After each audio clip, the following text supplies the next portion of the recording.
Hey guys, welcome back. My name is Chantel Purcell.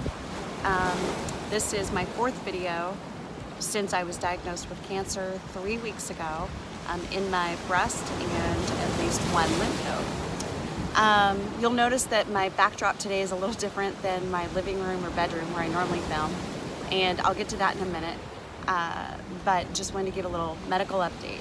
So where we are is after lots of doctor visits and testing and phone calls, we have arrived, actually in my previous video, we had arrived at my treatment protocol, which is going to be chemotherapy, 8 treatments over the course of 16 weeks, followed by double mastectomy, followed by radiation, and then eventually reconstruction. So first step is chemo. And I am happy to report we have a date on the calendar. We're starting chemo in just a few days, and it may sound crazy that I'm actually excited, but I am honestly excited because I feel like it's me taking control of what I can take control of and starting to kick cancer's ass. So step number 1. And so I'm super excited about that. Secondly is, so my backdrop is different. I am on a doctor-approved mini vacay to kind of disconnect, re-energize, get my strength back and all that stuff that I'm going to need to carry forward. And I'm just so incredibly blessed that my husband, who currently is not employed, which is by the grace of God, I think, and we'll talk about that in future videos, but he is previously traveled a whole lot, had a whole bunch of points, and we were able to come to Puerto Vallarta for a few days to get away, and I couldn't think of a better place to be or a better person to be with right now as we kind of recharge and get ready for the road ahead. And so what else? Want to talk about, okay, so when I get back, we're starting chemo in a couple of days. I've already been told that the chemo treatment that I'll be on, my hair will be gone within like 2 to 3 weeks. Kind of sucks. If you know me, I've had long hair kind of my whole life, and you know, it's weird because I think we can kind of get connected to little things about ourselves, especially hair, and it kind of becomes part of who we are somehow. And so I've started taking proactive measures, I guess, to kind of prepare myself for that.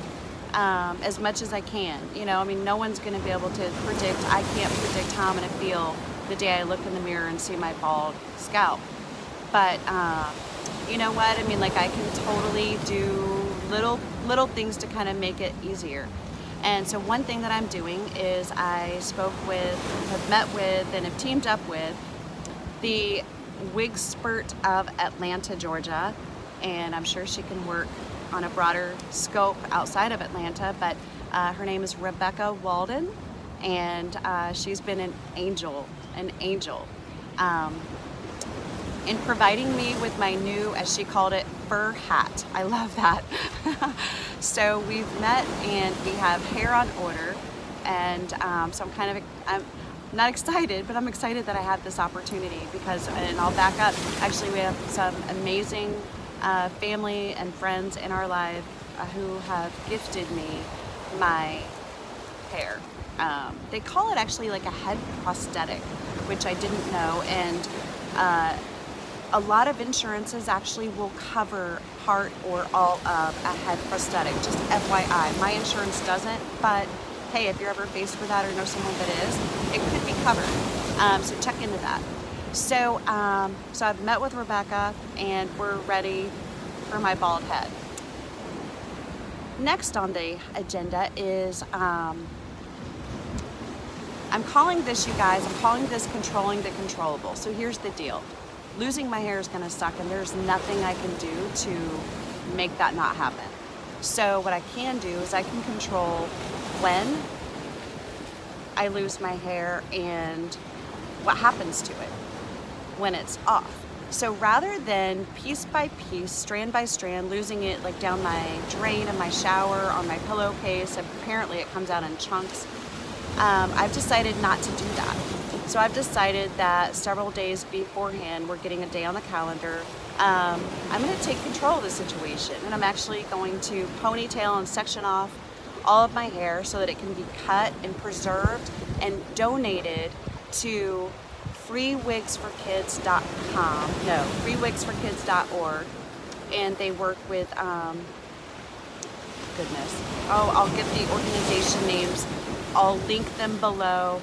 But Free Wigs for Kids actually works with another organization, and they provide free wigs for children with going through cancer treatments, with alopecia, various health reasons that they don't have hair. And I love that two things led me to them. One, they were referred by the American Cancer Society. Two is that they will accept color treated hair, which mine's been color treated and highlighted. And that they, secondly, which is most important to me, they actually provide the hair for free to the children. And so that was huge. So that's where my hair is going to go. And I couldn't think of a better way, a better place. And when I found out that not everyone with cancer does this, I still have a hard time understanding. But I mean, like, hey, nobody handles, I mean, not everybody handles things the same way. There's a dog coming this way.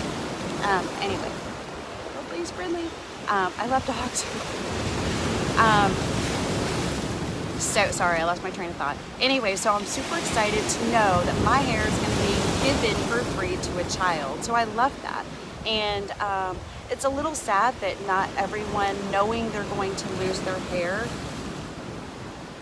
you know, but you know what? That's me. That's me, and I'm not going to project my feelings on other people, because this whole thing is not easy to deal with. But hey, if you can control the controllables, that's what I'm doing. And so I've decided I'm going to do it a couple of days sooner. I know when it's coming off, where it's going, and so I'm taking control of the situation.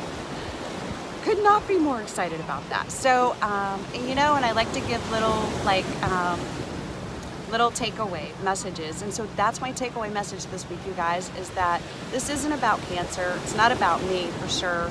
And going through this thing we called life, there's a lot of experiences that are less than ideal.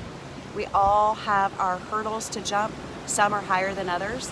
And, you know, I mean, even something like this where it's going to suck to lose my hair, but I can make my own decisions, like to look for the controllable factors in your uncontrollable situation. I can't undo cancer. I can't undo my hair loss, but there's a little nugget in that I can actually take away and feel like, you know what, I'm controlling this and I'm doing it for good. I'm doing it for good. And anytime I think of good, I think of God. So I feel like I'm doing it for God.